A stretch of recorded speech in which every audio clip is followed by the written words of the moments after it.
Hello everyone, welcome again on my YouTube channel creative and info hub. मैं हूं मनीषा मीना और आज मैं आपके साथ शेयर करने वाली हूं पीटीएम फाइल। मेरे चैनल पे ऑलरेडी मैंने बहुत सारे असाइनमेंट फाइल्स आप लोगों के लिए प्रोवाइड कराए हुए हैं, बट उनमें से बहुत सारे इंग्लिश मीडियम में हैं, कुछ हिंदी मीडियम में हैं। सो हमारे चैनल पे जो पीटीएम फाइल मैंने ऑलरेडी आपके साथ शेयर की थी वो इंग्लिश मीडियम में थी। सो आप लोगों की रिक्वेस्ट थी कि मैं हिंदी मीडियम में भी आपके साथ पीटीएम फाइल शेयर करूँ। सो हेयर इट इज, आज मैं फाइनली आपके साथ शेयर कर रही हूँ PTM file in Hindi. So I hope कि आपको ये वीडियो पसंद आएगी। ये जो फाइल है ये आपके लिए हेल्पफुल रहेगी। तो इस फाइल को शेयर किया है विजेता ने। So thank you so much विजेता, अपनी फाइल हमारे साथ शेयर करने के लिए। Thank you so much.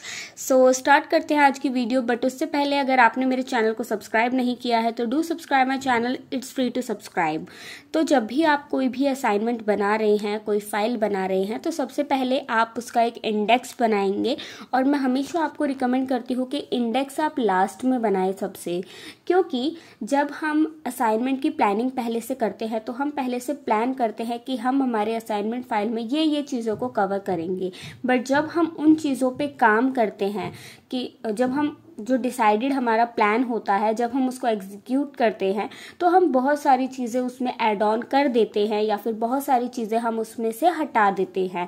सो जब हमारी फाइनल जो हमारा असाइनमेंट है वो कंप्लीट हो जाता है तो हमारे पास हमने क्या क्या चीज़ें उसमें ऐड ऑन की हैं, क्या क्या हमने आउट किया है, तो वो जो फाइनल हमारा प्रोडक्ट बन के आता है हम उसके बेसिस पे अपना इंडेक्स बनाते हैं।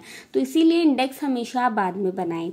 तो यहाँ पे हम इंडेक्स बाद में बनाएंगे। सबसे पहले विजेता ने लिखा है पीटीएम का अर्थ, यानी कि मीनिंग ऑफ पीटीएम, कि आखिर पीटीएम होता क्या है। सो पीटीएम का तात्पर्य है छात्रों को माता पिता व अध्यापिका के बीच वार्तालाप होना। इसका अर्थ है कि छात्रों के माता पिता व अध्यापिका के बीच जो वार्तालाप होती है उसे पीटीएम कहा जाता है।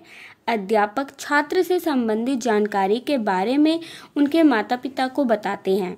पीटीएम रखने पर बच्चे के माता पिता विद्यालय में आते हैं। यदि पीटीएम रखी जाए तो माता पिता को पढ़ाई में उनका बच्चा अच्छा है तो भी उसे घर पर तारीफ नहीं मिलेगी, जिसमें बच्चों का ध्यान पढ़ाई की तरफ हटने लगेगा। वह पढ़ाई में वह रुचि नहीं रखेंगे। इस कारण वह डर भी खत्म हो जाएगा। तो प्रत्येक बच्चे में यह डर रहता है कि जब हमारे माता पिता पीटीएम वाले दिन आएंगे तथा हमारी अध्यापिका उनसे शिकायत कर देंगी।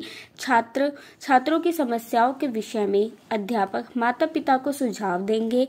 इस प्रकार पीटीएम छात्रों की शिक्षा का एक अभिन्न अंग है। सो बेसिकली पीटीएम को लेके जो हम बच्चों के मन में डर होता है कि पीटीएम में सिर्फ टीचर हमारी शिकायत करती है और उस पीटीएम के बाद घर जाके हमारी बहुत अच्छे से धुनाई होने वाली है, तो ये जो डर बच्चों के अंदर है हमें उस डर को खत्म करना है कि पीटीएम में एज अ टीचर आपको बच्चों की सिर्फ कमियां नहीं बतानी है। ठीक है, आपको कमियों को भी इस तरीके से एक पॉजिटिव वे में उनके पेरेंट्स के सामने रखना है कि आपका बच्चा होशियार है परंतु यहाँ पे थोड़ी सी कमी है तो यह उसको सुधार सकता है। आपको इस तरीके से बच्चों के पॉइंट्स को उनके पेरेंट्स के सामने रखना है ताकि वो नेगेटिव वे में भी ना लगे और ज़्यादा पॉजिटिव वे में भी ना लगे। पीटीएम जो है वो दो तरफा होती है। ज़रूरी नहीं है कि आप सिर्फ बच्चों की बुराई ही कर रहे हैं, नेगेटिव एस्पेक्ट को ही दिखा रहे हैं या फिर बच्चों की तारीफ ही किए जा रहे हो और इस तरीके से आप सिर्फ बच्चे की पॉजिटिव चीज़ों को हाईलाइट कर रहे हो। ऐसा नहीं है। पीटीएम का मतलब है कि आप बच्चे को एज इट इज़ उसके अच्छे मतलब उसके गुण और अवगुण, नेगेटिव पॉजिटिव दोनों एस्पेक्ट्स को उसके पेरेंट्स के सामने रखें कि ये फील्ड में आपका बच्चा अच्छा है और ये फील्ड में आपका बच्चा और अच्छा कर सकता है। ये नहीं बोलना कि यहाँ पे आपका बच्चा वीक है, आपको बोलना है कि इन फील्ड में आपका बच्चा और अच्छा कर सकता है। तो इस तरीके से इसके अलावा जब हम पीटीएम ऑर्गेनाइज कराते हैं तो ऑब्वियसली जो पेरेंट्स होते हैं वो अपने बच्चे के बारे में ज़्यादा अच्छे से जानते हैं। तो एज अ टीचर आप उनसे उस बच्चे की स्ट्रेंथ और वीकनेस को जान सकते हैं ताकि आप उसकी स्ट्रेंथ को और स्ट्रॉन्ग कर सके, एंड जो उसका वीक पार्ट है आप उसको लेके उसके ऊपर काम कर सके, ताकि जो उसका वीकेस्ट पॉइंट है आप उसको भी थोड़ा थोड़ा ऊपर लाके उसको भी स्ट्रॉन्ग कर सके। सो इसीलिए एक बच्चे के ओवरऑल डेवलपमेंट में पीटीएम बहुत ज़्यादा हेल्प करती है, क्योंकि बच्चे के डेवलपमेंट में टीचर का बहुत बड़ा हाथ होता है और वहीं दूसरी तरफ पेरेंट्स का भी बहुत बड़ा हाथ होता है। तो पीटीएम एक ऐसा प्लेटफॉर्म है जो बच्चे के ओवरऑल डेवलपमेंट के लिए टीचर और उसके पेरेंट्स को एक साथ करते हैं और दोनों मिलके उस बच्चे के ओवरऑल डेवलपमेंट के लिए बात करते हैं। सो ये तो मैंने आपको अपने वर्ड्स में बताया कि पीटीएम क्या होता है। आप चाहे तो यहाँ पे विजेता ने एक पेज में इसको कवर किया है, मैंने जो आपको पॉइंटर्स बताए हैं आप उसको भी इसमें ऐड ऑन कर सकते हो अगर आप चाहते हो कि आपका असाइनमेंट और बड़ा हो तो उसकी वजह से। देन नेक्स्ट हम लिखेंगे पीटीएम के उद्देश्य। किसी भी चीज़ को जब हम करते हैं तो उसका एक ऑब्जेक्टिव होता है, उसके चाहे हम कोई भी काम ऐसे ही नहीं करते, हम कुछ भी करते हैं तो कुछ ना कुछ उसका ऑब्जेक्टिव होता है। तो यहाँ पे हम पीटीएम ऑर्गेनाइज करवा रहे हैं तो देखते हैं उसका क्या ऑब्जेक्टिव है। तो पीटीएम के कुछ ऑब्जेक्टिव इस प्रकार हैं। पहला, बच्चों की पढ़ाई और उसके करियर से संबंधित समस्याओं को सुलझाने के लिए सुझाव देना। एज अ टीचर आपके पास जो बच्चा है वो 6 घंटे आपके पास रहता है, जो कि इनफ नहीं है। आप 6 घंटे में किसी भी बच्चे को पूरी तरीके से नहीं उसके लिए उस पर वर्क कर सकते हो।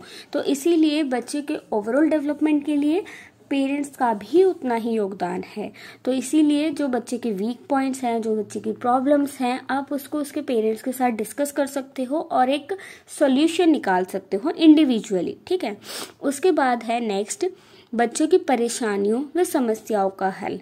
बहुत सारे बच्चे शांत होते हैं, बहुत सारे बच्चे बाकी बच्चों के साथ घुल मिल जाते हैं, बट कुछ बच्चे होते हैं जो अपने आप अकेले रहना चाहते हैं। तो इसका मतलब ये नहीं है कि वो बच्चा किसी से बात नहीं करना चाहता है, क्लास में अकेले कॉर्नर में ही बैठे रहना चाहता है, उसका इंटरेस्ट नहीं है।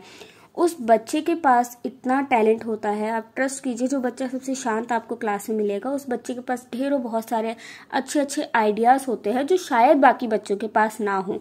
तो इसीलिए एज अ टीचर आपको उसके उन आइडियाज़ को बाहर लेके आना है और उसको एक कोने से निकाल के पूरी क्लास के सामने लाना है। तो ये पीटीएम के द्वारा ही संभव हो सकता है। देन नेक्स्ट है, बच्चों की पढ़ाई में हो रही बढ़ोतरी व उनकी पढ़ाई में रुचि अरुचि के बारे में बताना। इसके बाद नेक्स्ट पॉइंट है, बच्चों का कक्षा में होने के बावजूद भी उनका ध्यान कक्षा में ना होना, उसके बारे में माता पिता को बताना। यहाँ पे इस पॉइंट को लिखने का तात्पर्य है कि बहुत सारे बच्चे ऐसे होते हैं जो पढ़ाई में जिनका मन नहीं लगता है, ठीक है, उनका मन ज़्यादातर आउटर एक्टिविटीज़ में लाइक गेम्स में, क्रिएटिविटी में, इनमें ज़्यादा लगता है। बट हमारे इंडियन सोसाइटी में क्या बोलते हैं कि पढ़ाई करो, पढ़ाई नहीं करोगे तो तुम क्या करोगे लाइफ में, सब कुछ जो है वो पढ़ाई ही है। ऐसा कहीं ना कहीं हमारे ऊपर प्रेशर किया जाता है। उसकी वजह से देखो, जिस काम में बच्चे का इंटरेस्ट नहीं है तो चाहे उसको कितना भी दबाव डाल दो वो नहीं कर सकता। लाइक हमने बाल विकास सीडीपी में एक कोटेशन हमने पढ़ी थी कि हम ज़बरदस्ती बच्चे को विद्यालय तो भेज सकते हैं मार पीट के, लेकिन हम ज़बरदस्ती उससे पढ़ाई नहीं करवा सकते, उसको शिक्षा नहीं दे सकते। तो उसी तरीके से है, अगर बच्चे का इंटरेस्ट ही नहीं है तो उसको उस चीज़ को कराने का फ़ायदा नहीं है। तो एज अ टीचर आपको ये बात उसके पेरेंट्स को समझानी है कि आपका बच्चा जो है वो को करिकुलम एक्टिविटीज़ में अच्छा है, उसको आपको इस फील्ड में आगे भेजना है, इसके ये फ़ायदे हैं, आपका ये लाइंस हैं, आप उसके बारे में उसके पेरेंट्स को गाइड कर सकते हो। बेसिकली क्या होता है, जो हमारे पेरेंट्स ऐसे बोलते हैं कि सब कुछ पढ़ाई से ही होगा, खेल कूद से कुछ नहीं होता, तो वो इसलिए बोलते हैं क्योंकि उन्हें उस लाइन के बारे में पता नहीं होता कि खेल कूद में जो बच्चे जाना चाहते हैं उनके लिए आगे लाइफ में क्या क्या स्कोप होता है। तो एज अ टीचर आपका ये ड्यूटी है, रिस्पॉन्सिबिलिटी है कि आप उन्हें भी गाइड करें कि जो बच्चे को करिकुलम एक्टिविटीज़ में जाते हैं वो आगे उनका क्या फ्यूचर हो सकता है, जो बच्चे स्टडीज़ में जाते हैं उनका क्या फ्यूचर हो सकता है। तो एज अ टीचर आपको एक रिस्पॉन्सिबिलिटी होती है, तो इसलिए पीटीएम भी ज़रूरी है। देन नेक्स्ट है, कक्षा में अध्यापक के प्रति व्यवहार को उनके माता पिता से अवगत कराना। बच्चा आपके साथ किस तरीके का बिहेव करता है, आपको कितना रिस्पॉन्स करता है, उसके बारे में उनके पेरेंट्स को बताना। देन नेक्स्ट, पीटीएम अध्यापक व खासकर बच्चों के लिए बहुत ही अच्छा दिन होता है, क्योंकि इसमें टीचर जो है वो उनकी स्पेशलिटीज़ को पकड़ता है कि बच्चे के अंदर ये स्पेशलिटीज़ हैं, ये वीक पॉइंट्स हैं, और फिर उनके ऊपर वर्क करता है, जो कि उसका जो पढ़ाने का तरीका है उसके लिए भी हेल्पफुल होता है।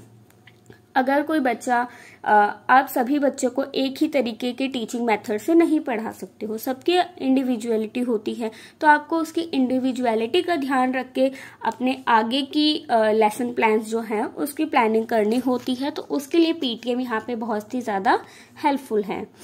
देन नेक्स्ट यहाँ पे हम लिखेंगे पीटीएम का आयोजन। अब आपने पीटीएम का अर्थ लिख दिया, उसका क्या ऑब्जेक्टिव है आपने वो भी लिख दिया, फिर आप उसे कैसे ऑर्गेनाइज कराएंगे आपको वो लिखना है। प्रत्येक कार्य को करने से पहले उस कार्य को करने के लिए एक योजना की आवश्यकता होती है, जैसे कि आप क्लास में लेसन डिलीवर करने से पहले लेसन प्लान बनाते हैं, ओके। तथा योजना के बनने से कार्य आसानी पूर्वक सरलता से व ठीक प्रकार से हो पाता है तथा उस योजना का उद्देश्य पूर्ण होता है। किसी भी काम को फुलफिल कंप्लीट करने के लिए हमें अच्छे से ऑर्गेनाइज वे में एक प्लानिंग करनी होती है कि हम पहले से ये करेंगे। फॉर एग्जांपल आपको एक बर्थडे पार्टी ऑर्गेनाइज करानी है, तो आप पहले से डिसाइड करते हैं कि बर्थडे पार्टी आप कहाँ पे करेंगे, किस किस को बुलाना है, कैसी डेकोरेशन होगी, आप सब चीज़ पहले से प्लान करते हैं, तभी आपका जो बर्थडे सेलिब्रेशन है वो अच्छे से हो पाता है। तो सेम इसी तरीके से जब आप पीटीएम ऑर्गेनाइज करवाते हैं तो आपको एक पूरे अच्छे से प्लानिंग करनी होती है कि आपके पीटीएम को ऑर्गेनाइज कराने का मेन उद्देश्य क्या है, आप किन किन पॉइंट्स के ऊपर पेरेंट्स से बात करने वाले हैं, आप क्या डिस्कस करने वाले हैं, तो वो सारी चीज़ें आपको पहले से डिस्कस करनी होती है। सर्वप्रथम पीटीएम के लिए एक डाटा पहले से ही निश्चित कर लिया जाता है तथा टाइम टेबल के अनुसार समय निश्चित किया जाता है एवं पीटीएम का आयोजन किया जाता है तथा छात्रों को सूचित किया जाता है कि उनके माता पिता इसमें शामिल होने चाहिए। पीटीएम को ऑर्गेनाइज कराने के लिए आपको अलग से एक टाइम टेबल में एक डेट और टाइम सेट करना होता है कि इस दिन को इस समय आपकी पीटीएम होगी, इस समय जैसे 10 बजे से 1 बजे तक आपकी पीटीएम है, तो इस समय के दौरान आपके पेरेंट्स कभी भी आके आपके टीचर से मिल सकते हैं। फिर उसके बाद इतने बड़े स्कूल में कहाँ कहाँ पेरेंट्स जाएंगे, टीचर को ढूंढते फिरेंगे, तो एक अलग से रूम होता है, क्लासरूम होता है जहाँ पे पीटीएम को ऑर्गेनाइज किया जाता है। तो ये जो व्यवस्था है ये पहले से ही फिक्स करनी होती है। देन नेक्स्ट है, इसमें छात्रों के माता पिता को कम से कम 4 दिन पहले से सूचित किया जाता है ताकि बच्चे के माता पिता को समय निर्धारित करने में कोई कठिनाई ना हो। बहुत सारे बच्चे के पेरेंट्स ऐसे होते हैं जो प्राइवेट सेक्टर में होते हैं, बहुत सारे ऐसे होते हैं जो गवर्नमेंट सेक्टर में होते हैं, मतलब कि सबका टाइम टेबल जो है वो अलग अलग होता है। तो इसीलिए आपको पीटीएम के बारे में बच्चों को एटलीस्ट 4-5 दिन पहले उन्हें इन्फॉर्म करना होता है कि इस दिन आप लोगों की पीटीएम होगी, ताकि जो पेरेंट्स हैं वो उस टाइम टेबल के अकॉर्डिंग अपना टाइम टेबल सेट कर सके और पीटीएम के लिए टाइम निकाल सके। जैसे कि मान लीजिए वो ऑफिस जाते हैं तो उस दिन फिर वो छुट्टी ले सकते हैं, अगर उन्हें पहले से ही पता होगा तो वो छुट्टी ले सकते हैं। अगर आप उन्हें एकदम से बताएंगे तो फिर वो छुट्टी नहीं ले पाएंगे। तो इसीलिए दोनों की कन्वीनियंस के अकॉर्डिंग आपको पहले से ही टाइम फिक्स करके उन्हें इन्फॉर्म करना होता है। देन नेक्स्ट हम लिखेंगे निष्कर्ष। निष्कर्ष यानी कि कंक्लूजन। पीटीएम के आयोजन से इस बात की जानकारी माता पिता को मिलती है कि उनका बच्चा पढ़ने में कैसा है, क्या वह विद्यालय में हो रही गतिविधियों एक्टिविटी में भाग ले रहा है या नहीं, क्या छात्रों को पढ़ाई की या अन्य कोई समस्या हो रही है। पीटीएम के द्वारा अध्यापक को ये पता चलता है कि छात्र का घर पर व्यवहार कैसा है तथा वह पढ़ाई करता है या नहीं, तथा जो अध्यापक को समस्याएं हैं छात्र से संबंधित उनकी जानकारी उनके माता पिता को बताएंगी, व उसका सुनिश्चित समाधान निकालेंगी। तो ये हमारा निष्कर्ष था। इसके बाद पीटीएम रिपोर्ट क्लास। आपने देखा होगा, आप भी जब स्कूल में जाते होंगे तो एक पेपर पे एक लिस्ट बनाई जाती थी जिसपे आपका name, roll number, father's name, mother's name और अदर डिटेल्स होती थी। एंड वो एक अटेंडेंस शीट की तरह होती थी। उस पे जिनके भी स्टूडेंट्स के पेरेंट्स आते थे वो सिग्नेचर करते थे, ताकि हमें पता लग जाए कि किस बच्चे के पेरेंट्स आए हैं, किस बच्चे के पेरेंट्स नहीं आ पाए। तो इसी तरीके से आप देख सकते हैं, एक शीट आपको प्रिपेयर करनी होती है और वहाँ पे पेरेंट्स को जो है साइन करना होता है। तो आपने पीटीएम के रिगार्डिंग जितने भी आपने डाटा कलेक्ट किया है, जो आपकी अटेंडेंस शीट है, जो आपने बात की है, अगर आपने कोई सर्वे करवाया है, कोई जानकारी उनसे ली है, तो ये सारी चीज़ें भी आप पीटीएम के थ्रू कर सकते हैं। तो वो सारा डाटा जो है वो आपको अपनी फाइल में लगाना होता है।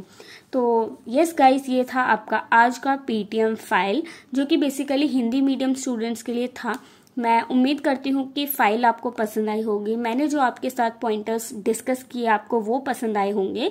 तो ओवरऑल आज की वीडियो आपके लिए हेल्पफुल रही होगी। If yes, do like this video, share करें, कमेंट करें एंड सब्सक्राइब करें मेरे चैनल को, क्योंकि इसी तरीके की टीचिंग से रिलेटेड आपको PDFs, notes and other information मैं आपको अपने इस चैनल में प्रोवाइड कराती हूँ। So make sure do subscribe my channel. It's totally free to subscribe. Thank you guys, thank you so much.